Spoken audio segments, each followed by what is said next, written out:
Media సోదరులకు, electronic media ప్రతినిధులకు అందరికీ నా హృదయపూర్వక నమస్కారాలు.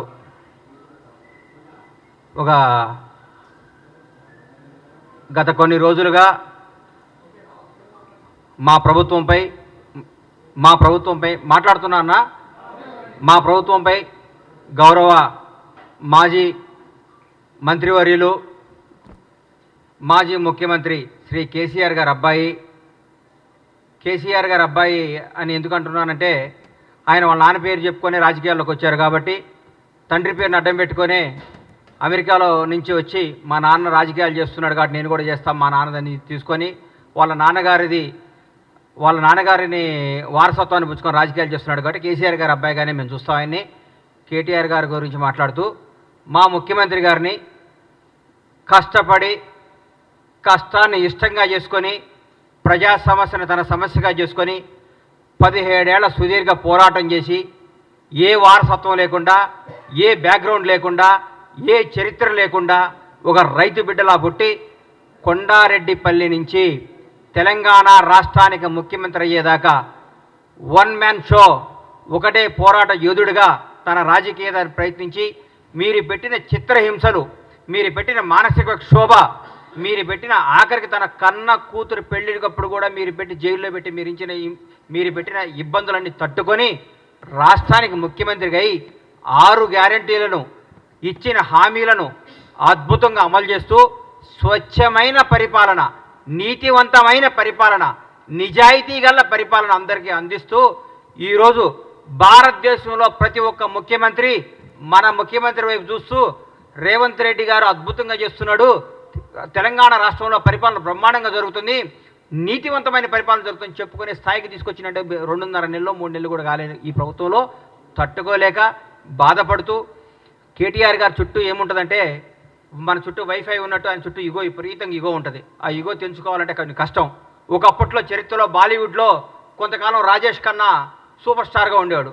ఆయన సినిమాలు ఫ్లాప్ అవుతున్నా కానీ ఆయన సూపర్ స్టార్ అనే భ్రమలో పెట్టారని పక్కన జనం అందరూ ఆయన్ని. తర్వాత అమితాబ్ బచ్చన్ వచ్చాడు, షోలో కొట్టాడు, అద్భుతమైన సినిమాలు తీసి సూపర్ స్టార్ అయిపోయాడు. ఇండియా మొత్తం అమితాబ్ బచ్చన్ పేరు ఎలుగుతున్నా కానీ రాజేష్ ఖన్నా ఏమనుకున్నాడు, నేనే సూపర్ స్టార్ని బాధ ఉండేవాడు. ఒక 10 ఏళ్ల తర్వాత ఏందయ్యా నా దగ్గరికి ఎవరు జనం వస్తలేరంటే, సార్ మీరు 10 ఏళ్ల ముందే మీరు సూపర్ స్టార్ పోయింది సార్, అమితాబ్ బచ్చన్ ఒక ఆయన వచ్చి సూపర్ స్టార్ అయిపోయాడు అని చెప్పుకుంటే అప్పుడు షాక్ తిన్నాడు. అట్లా ఇప్పుడు కేటీఆర్ గారు ఒక భ్రమలో ఉన్నాడు. నేను కేసీఆర్ గారి అబ్బాయిని, తెలంగాణ రాష్ట్రం మాది, తెలంగాణ సెంటిమెంట్ని మేమే కదా రగిలించుకొని మేమే దాన్ని పేటెంట్ తీసుకున్నాం కదా, మాదే కదా, నా దగ్గర రావట్లేదు ఏంది, నా నమ్ముకున్న వాళ్ళందరూ వెళ్ళిపోతున్నారు ఏంది, నా అనుకున్న వాళ్ళందరూ లైఫ్లో సెటిల్ అయిపోతున్నారు ఏంది, నాకు దూరం అయిపోతున్నారు ఏంది, మానసిక శోభ. పగోడుకు కూడా ఆయనకు వచ్చిన కష్టం రాకూడదు, పగోడుకు కూడా కేటీఆర్కి వచ్చిన కష్టాలు రాకూడదు అని కోరుకుంటున్నాను. ఎందుకంటే తను నమ్ముకున్న నాయకులందరూ నిన్ను చీదరించి వెళ్ళిపోతున్నారు. నా అనుకున్న వాళ్ళు, నాతో నా జీవితంలో ఉండాల్సిన వాళ్ళు అందరూ కానీ హ్యాపీగా లైఫ్లో సెటిల్ అయిపోతున్నాడు పెళ్ళిళ్ళు చేసుకొని. నీదంటూ ఎవడూ లేడు, నీకు చెప్పుకోవడానికి లేదు, నువ్వు రాజకీయ వారసత్వంగా రాజకీయ నాయకుడిగా డిజాస్టరు. టీఆర్ఎస్ పార్టీ కూడా రేపొద్దున బీఆర్ఎస్ పార్టీ మాకేమైనా ప్రత్యర్థిగా ఎవరైనా మాట్లాడితే మేము ఆన్సర్ చేయాలంటే హరీష్ రావు గారు ముందుకు వస్తున్నాడు. హరీష్ రావు గారు మాకు ప్రత్యర్థిగా మా ముఖ్యమంత్రి గారితో మాట్లాడటానికి ఆయన సరిపోతున్నాడు. మీరు దేనికే, మీ పార్టీ నాయకులే మిమ్మల్నే మీరు దేనికి పనికిరారు, దేనికి పనికిరాని దద్దమ్మని మీరు మీ వాళ్ళే చెప్పుకుంటున్నారు. పైగా మీరు ఎక్కడ సెక్స్ అయ్యారంటే ఒక 300-200 యూట్యూబ్ ఛానల్స్ పెట్టుకొని వాళ్ళతో ప్రత్యేకంగా తిట్టేయటం, వాళ్ళని తిట్టేయటం, రేవంత్ రెడ్డి గారిని తిట్టేయటం, కాంగ్రెస్ వాళ్ళని తిట్టేయటం, కాంగ్రెస్ తప్పులు. మీ దగ్గర మీ మున్సిపల్ మంత్రిగా ఉన్న, మీ ఆధీనంలో 1, 2, 3, 5వ స్థాయిలో ఉన్న బాలకృష్ణ అనేవాడిని పట్టుకుంటేనే 1000 కోట్లు 2000 కోట్లు దొరికినాయి. ఆయన ఏంది, ఆయన ఆఫీసర్ పేరు ఏంది, మన ఔటర్ రింగ్ రోడ్డు మన కారు రేసులు ఇచ్చిన ఆయన కారు మన అరవింద్ కుమార్ గారే డైరెక్ట్గా చెప్పాడు, నువ్వు కేటీఆర్ గారు ఇవ్వమంటే నేను డబ్బులు ఇచ్చాను. మీరు రాబోయే రోజుల్లో ఇంకా ఇంకా ఇంకా ఇంకా ఇంకా కష్టాలు తెచ్చుకొని మీరు చేసిన పాపాలు కడుక్కోవటమే మీ జీవితం స్మాష్ అయిపోయింది. ఈరోజు రాజకీయంగా మీరు భూస్థాపితం అయిపోయారు. మీకు ఎప్పుడు రేపు పార్లమెంట్ ఎలక్షన్ వరకు మీరు ఒక్క దగ్గర కూడా పోటీ చేసే అర్హత లేదు. మీరు ఫోన్ చేస్తే క్యాండిడేట్లు పారిపోతున్నారు. ఒక 17 స్థానాలు గవ్వ పేర్లు చెప్పండి సార్ మీరు పోటీ చేసేవాళ్ళు.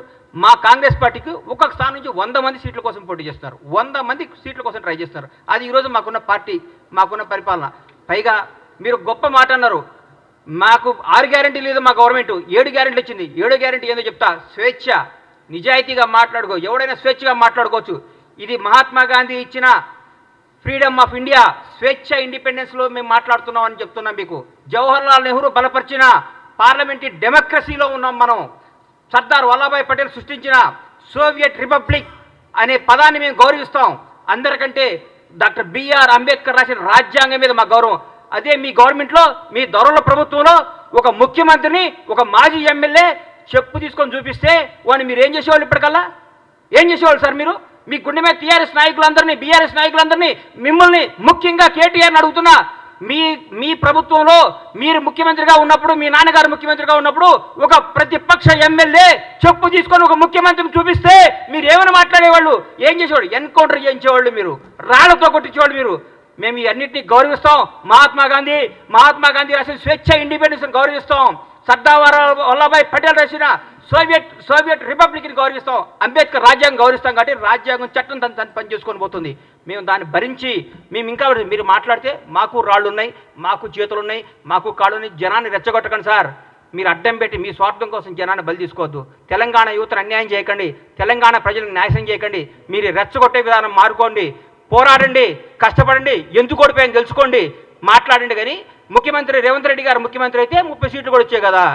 మీరు ముఖ్యమంత్రి చేస్తారని భ్రమపడే 39 సీట్లు వచ్చినాయి. మమ్మల్ని భ్రమపడితేనే నిజంగా మీ నాన్నగారు మిమ్మల్ని అనౌన్స్ చేసి ఉంటే 3 సీట్లు కూడా వచ్చాయి. నువ్వు కూడా ఓడిపోయాడు కేటీఆర్ గారు, మీరు కూడా ఓడిపోయేవాడు సార్.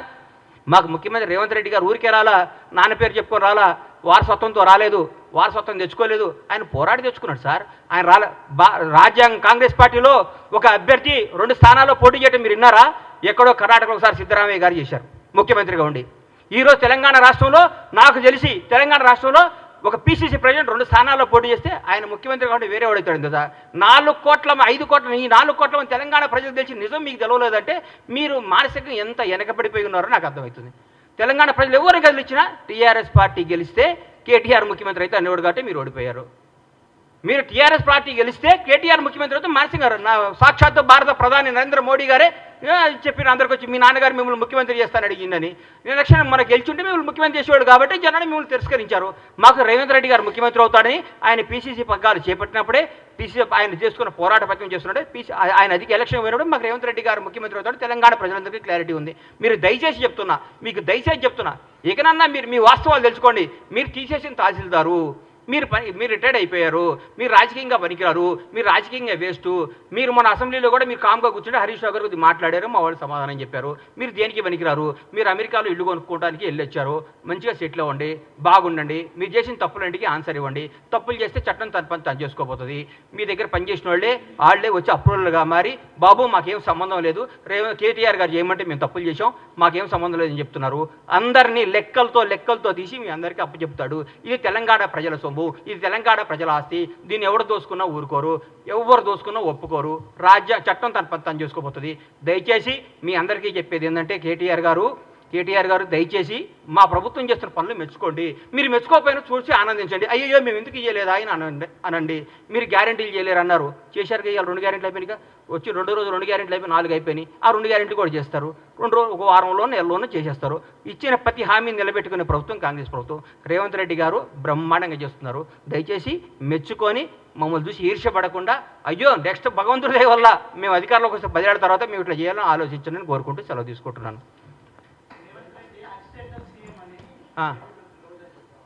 రోజా ఏం చెప్పారండి? రోజా గారి గురించి, రోజా డైమండ్ రాణి, ఆమె గురించి ఏం మాట్లాడతాం? ఆమెకు సీట్ వస్తుందో రాదో డౌటు. రోజా రేవంత్ రెడ్డి యాక్సిడెంటల్ సీఎం కాదు. ఆమె ఎవరి దగ్గర పనిచేస్తుంది? ఆయన యాక్సిడెంట్ సీఎం. రేవంత్ రెడ్డి గారు ఫైటర్. రేవంత్ రెడ్డి గారు ఫైటర్, పోరాడైన యోధుడు. భారతదేశంలో ఇట్లాంటి యోధులు చాలా తక్కువ మంది ఉంటారు. ఈయన పోరాడి కష్టపడి తనేందో నిరూపించుకొని ముఖ్యమంత్రి పదవి తెచ్చుకున్నాడు. యాక్సిడెంటల్ సీఎం అయితే నాన్నగారు చనిపోతేనో, నాన్నగారు వారసత్వం వస్తేనో, ఇంకోటి వస్తేనో, నీలాగా పులుసు వండి పెడితేనో వస్తుంది. నువ్వు పులుసు వండి పెట్టావు కాబట్టి నువ్వు పులుసు పాపవు. నువ్వు వదిలేయి. నువ్వు రేపో మాపో మాజీ అవుతావు. ఆ మాజీ ఈ మాజీ కలిసి పెట్టి ఇక్కడ వచ్చి జబర్దస్త్ ప్రోగ్రామ్ చేసుకుంటూ పగల జబర్దస్త్ షూటింగు, నైట్ పూట ఏమో మాజీలు కలిసి తాజాగా కేజీలు తెచ్చుకొని పులుసు వండుకొని పెట్టుకోను. అంతేగాని మా ముఖ్యమంత్రి అనే స్థాయి నీది కాదమ్మా తల్లి. నువ్వు స్థాయి కాదు, నువ్వు ఐటెం రానివి, నువ్వు ఐటెంలానే ఉండు.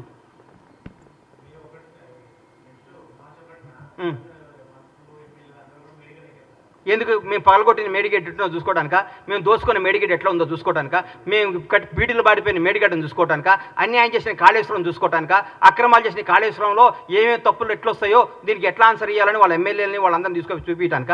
పగిలిపోయింది కదా, పగిలిపోయిందా? మేము పగలగొట్టామా?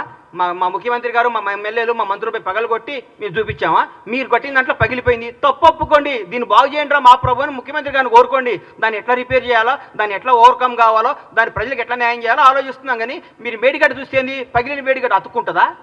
ఎట్లా ఎదుగు చూడండి, తప్పే ఉంది. మొన్నే రమ్మన్నారుగా ముఖ్యమంత్రి గారు మిమ్మల్ని అందరినీ ప్రతి ఒక్కరిని ఆహ్వానించారు కదా. ఆ రోజు తప్పించుకొని ఈరోజు వస్తా అంటే మీరు ఎప్పుడైనా రండి. ఎవరిని?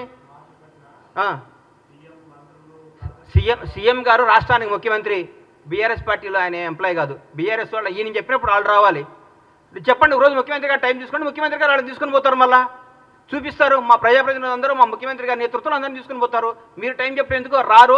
మార్చి 1వ తారీఖు ఏదో పని ఉందని చెప్పడం కాదు కదా. ఒకరోజు టైం పెట్టుకోండి, ముఖ్యమంత్రి గారిని రండి, సార్ మేమేం తప్పు చేసాం చూపించమనండి. ఆయన పక్కాగా తీసుకుపోయి మీ అన్ని సమస్యలు చూపిస్తాడు మీకు ఆయన. థ్యాంక్ యూ అన్న.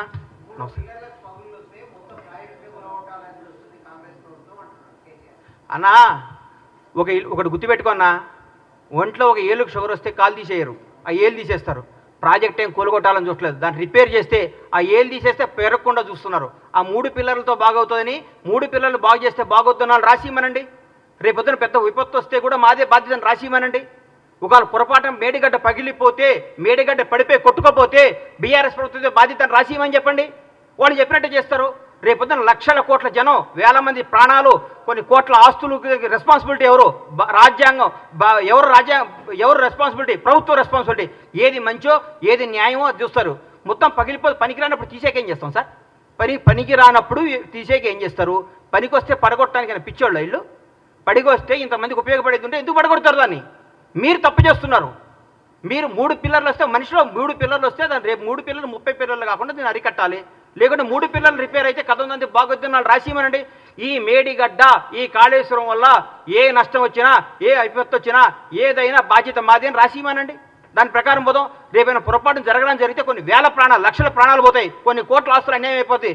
ఎవరు దానికి రెస్పాన్సిబిలిటీ? నువ్వా కేటీఆర్ రెస్పాన్సిబిలిటీ?